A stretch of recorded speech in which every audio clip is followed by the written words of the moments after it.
io posso parlare di quest'opera innanzitutto dicendo che non è un'opera mia, che è un'opera di mio papà e che quando lui era in vita, io non ho mai saputo esistesse questo diario e in realtà questo diario l'abbiamo scoperto solo quando è venuta a mancare anche mia mamma. Abbiamo trovato questo librettino dove mio papà, con molta dovizia e con grande capacità, devo dire anche letteraria in un qualche modo, aveva scritto con la sua bellissima calligrafia tutti i giorni che lui ha vissuto dal momento in cui ha visto per la prima volta mia mamma a quando poi l'ha sposata. Poi al momento del matrimonio ha smesso di scrivere. Questo è il diario con il bordo rosso, questa è la copertina.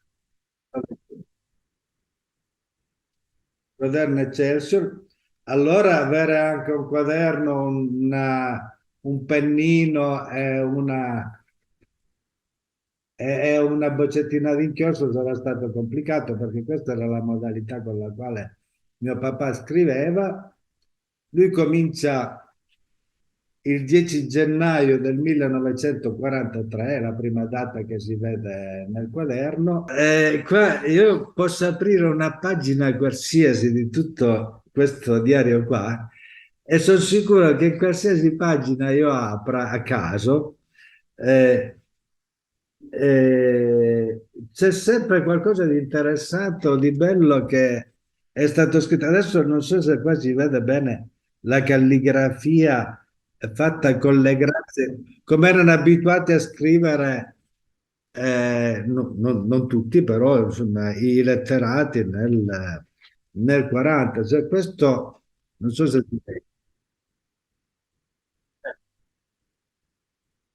Bene, allora in ognuna di queste frasi, in ognuna di queste righe, oppure diciamo una sì e una no,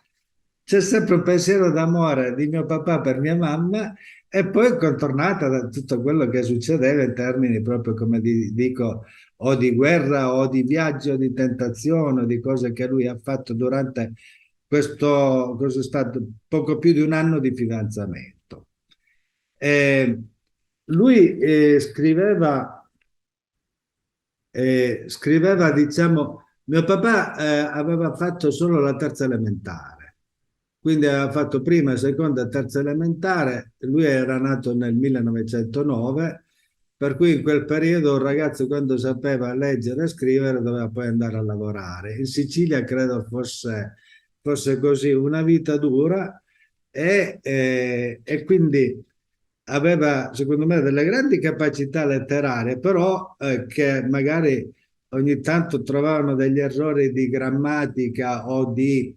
ortografia o dei termini dialettali scritti in italiano che però nulla tolgono a quello che lui scriveva, anzi secondo me gli danno ancora più valore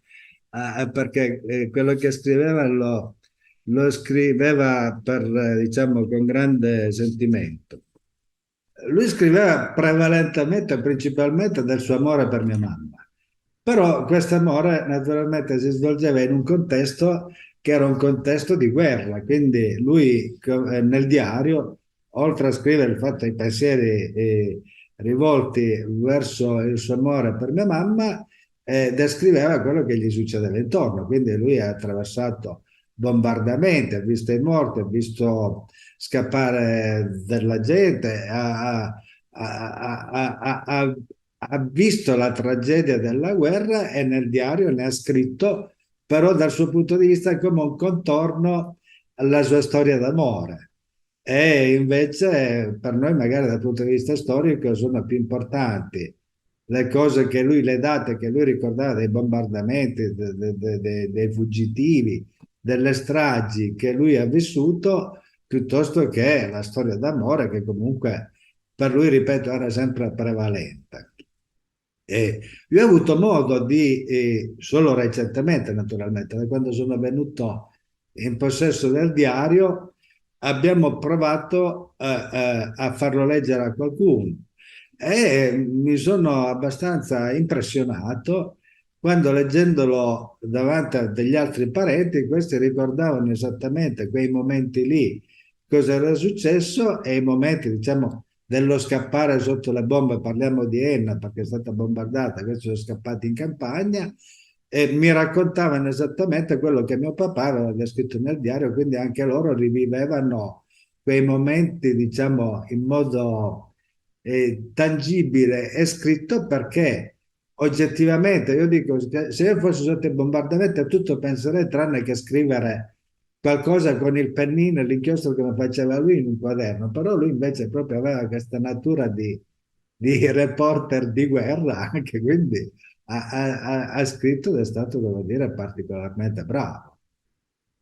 Questo diario lo aveva, come ho detto, mia mamma, cioè lo teneva gelosamente nascosto lei dentro, in fondo al cassetto, proprio come la cosa più segreta della famiglia, dentro una custodia e lei l'ha sempre tenuto lì.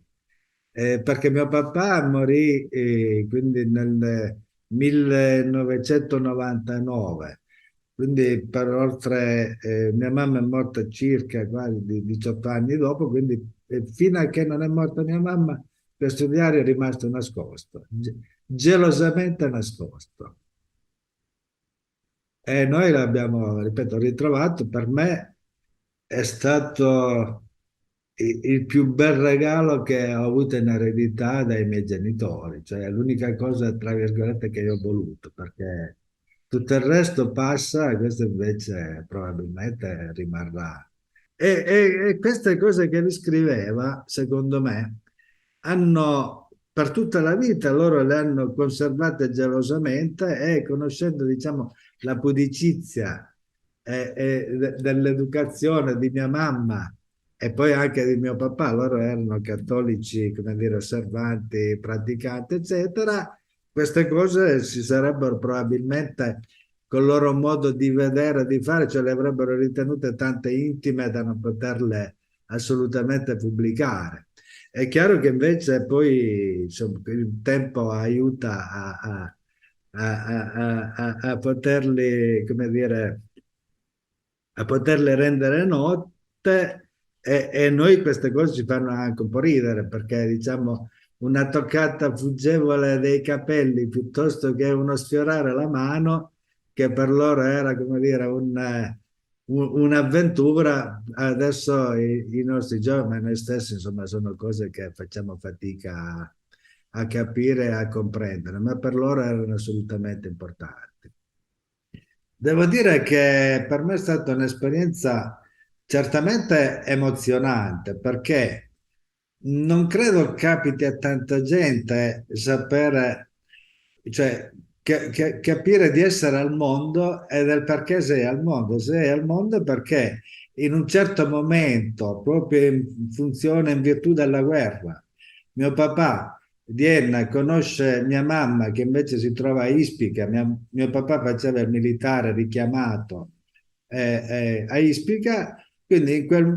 per via della guerra, per via del fatto che mio papà ha visto questa donna e si è innamorato come dire, a prima vista, colpo di fulmine, lui ha cominciato a scrivere e quindi io ho potuto leggere tutte le emozioni che lui ha vissuto nel conoscere mia mamma, nel fidanzamento, così come si usavano i fidanzamenti nel 40 in Sicilia, nel fidanzamento e poi nel matrimonio, che è una storia che ha assolutamente dell'incredibile. E quando io dico questa è una storia incredibile, allora ne consegue che anche io sono il risultato di una storia incredibile, cioè io sono al mondo per un purissimo caso, per tutta una serie di coincidenze, non ultima la guerra, perché altrimenti io non sarei mai venuto al mondo. E durante la vita vissuta con i miei genitori, finché loro erano in vita, io questa cosa, come le dicevo, non l'avevo mai sospettata. Cioè, mio papà parlava di quello che era successo durante il fidanzamento, magari con frasi scherzose, perché poi la modernità è arrivata anche a casa nostra negli anni, quando siamo nati noi, negli anni 60, 70, 80 e 2000 E invece negli anni 40, grazie proprio alla pazienza che ha avuto mio papà a descrivere esattamente tutto quello che è successo, abbiamo capito, uno, come succedeva nei fidanzamenti nel 43 in Sicilia, cioè quindi bisognava prima chiedere la mano alla famiglia, poi la famiglia doveva prendere le proprie informazioni, poi doveva rispondere, insomma, tutto quello che ci voleva. Mia mamma e mio papà si davano del lei all'inizio, quindi mio papà ha dovuto convincere lei a dargli del tu, era preoccupatissimo perché voleva capire se effettivamente lui era gradito a mia mamma, non tanto alla famiglia di mia mamma. E quindi poi ha capito che questa cosa qui invece andava bene e lui, ripeto, ha descritto come poi voi avete avuto la pazienza, il modo di leggere, ogni giorno lui scriveva un pensiero, una frase che era riferita alla sua prima conoscenza, poi capire se mia mamma era già impegnata con qualcun altro oppure no, poi capire se era libera, poi dopo che era libera l'ha chiesto in sposa ai, ai suoi genitori, in questo caso aveva un ruolo importante anche il fratello maggiore di mia mamma, quindi non solo il mio nonno, ma anche mio zio maggiore, quindi allora credo che fosse una società, non so se si dice patrilineare in quel momento lì. Loro, prima di dare risposta a mio papà, hanno voluto prendere le ragionevoli e dovute informazioni sulla famiglia di mio papà, che era di Enna, quindi 200 chilometri di distanza, in tempi di guerra non percorribile con i mezzi normali, quindi con tutte le difficoltà che c'erano, per cui come ho avuto modo di raccontare, perché questo l'ho saputo dopo, i genitori di mia mamma si erano rivolti al convento dei frati cappuccini di Ispica, i quali, rivolgendosi al convento dei frati cappuccini di Enna, hanno chiesto referenze sulla famiglia di mio papà. Al momento in cui queste referenze sono arrivate, evidentemente positive, perché altrimenti non avrebbero acconsentito alla possibilità del matrimonio, diciamo, hanno sciolto le riserve sul fidanzamento di mio papà e mia mamma da quel momento, quindi sono diventati fidanzati ufficialmente, salvo il fatto che non si potevano toccare, non si potevano guardare, non si potevano avvicinare se non in presenza di chi di dovere, o dei genitori o delle sorelle o dei fratelli maggiori. Ecco, questa era la storia che per me è nato negli anni, nel 54, comunque erano tutte delle cose che io stesso non mi immaginavo, perché già noi siamo arrivati in un'epoca che possiamo definire, tra virgolette, moderna. Allora diciamo che questo incontro ha comportato vari momenti emotivi per me. Allora, il primo momento emotivo, quando mi avete detto, guardate, pensiamo di dare un premio a questa cosa, allora diciamo, pensando soprattutto a mio papà, che era quello che si è meritato il premio, considerando la vita che ha fatto, perché poi lui dopo quel matrimonio, devo dire, ve l'ho detto, ha vissuto una vita, direi, felice, quindi con una famiglia assolutamente in armonia fra noi, i familiari di mia mamma, tra l'altro per cui si è instaurato questo rapporto tra Enna e Ispica alquanto insolito, perché sono due paesi, diciamo, secondari, però io tutte le mie vacanze da bimbo le ho tutte passate a Ispica e i miei cugini di Ispica venivano a Enna, quindi si è creato un rapporto familiare molto bello e molto solido. E detto questo, questa comunicazione del premio mi è stata fatta, come tutti sappiamo, immediatamente dopo il periodo della pandemia. Quindi, diciamo, venivamo tutti da una situazione di chiusura in casa, abbastanza rigida, abbastanza dura, e siccome dal mio punto di vista il diario, ripeto, appartiene a me, ma appartiene a tutta la famiglia che, come dire, discende da questa storia d'amore, ho pensato di coinvolgere tutti i miei, come dire, familiari e i miei cugini di Ispica per venire a ritirare questo premio cosa che è stata accolta da tutti con grande entusiasmo. Ed erano 2 anni che la gente non si muoveva da casa per paura di incontrare gli altri. Quindi per noi è stato un momento di grande intensità di rapporto anche umano e familiare, un momento per poter riunire le due famiglie, quindi quella di Ispica e quella di Enna, insieme a festeggiare questo premio per Paolino Gervasi, mio papà, e per Giovannina Gervasi, mia mamma di Ispica. Quindi abbiamo collegato un po' le cose e la famiglia, che è poi la famiglia classica siciliana, ha risposto compatta e con entusiasmo a questo ritrovo che abbiamo fatto poi a Catania, che era sostanzialmente per noi un'area di, diciamo, tra virgolette, neutra, nel senso che ci siamo incontrati tutti lì con grande piacere, soprattutto dovuto sia al premio che voi avete avuto, come dire, il piacere di onorarci con questo premio qui, ma sia proprio per un'attività di ricongiunzione familiare nel segno più bello che esiste, che è il segno dell'amore fra due giovani che poi sono diventati vecchi e poi adesso sono anche venuti a mancare, però che anche quello era un momento di guerra, quindi un momento difficile. E in questo momento così difficile loro sono riusciti, come dire, contro tutto e contro tutti a ritrovarsi, a sposarsi e a mettere su famiglia. È la cosa più bella che potesse esistere, e per loro è stato anche il coronamento della loro vita, perché poi la vita loro l'hanno vissuta sempre insieme fino alla fine dei loro giorni, ma come ho detto forse anche in quell'occasione lì, sempre in pienissima armonia fra di loro in primo luogo, ma poi anche con tutti quelli che li circondavano, quindi con i figli, tutto quello che ne consegue, poi i nipoti e così via. Quindi loro sono stati davvero, ma lo posso garantire, felici di quello che hanno fatto. Quindi più bella conclusione di una vita così non si può sperare per nessun altro. Ecco. Io mi sono trovato in questa kermesse insieme a tanti altri che però, ripeto, loro erano scrittori veri, io ero solo portatore di uno scritto. E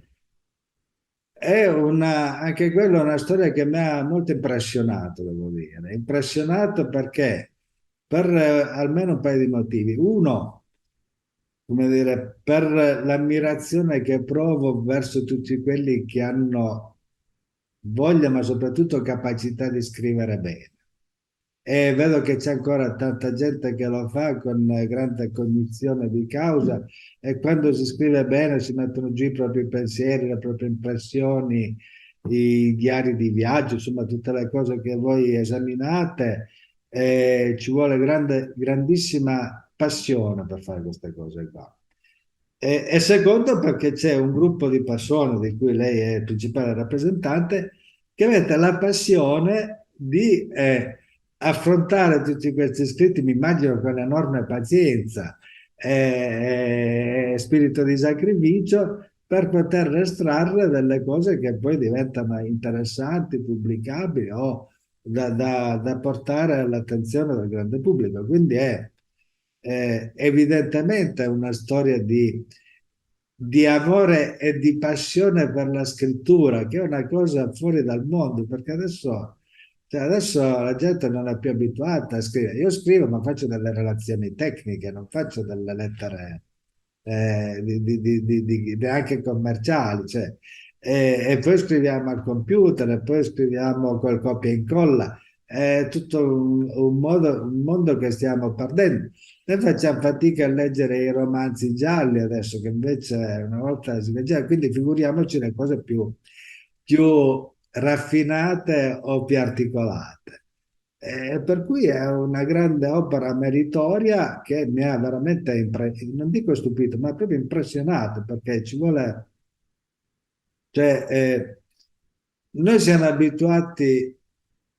a classificare il volontariato come una cosa riferita, non so, alla povertà, ai disabili, ai migranti, quando uno dice la parola volontariato, si immagina uno che guidi un'ambulanza, cioè si immagina cose legate alla salute fisica delle persone. Voi fate invece un volontariato che è volontariato, però di una qualità, devo dire, assolutamente più raffinata e più alta,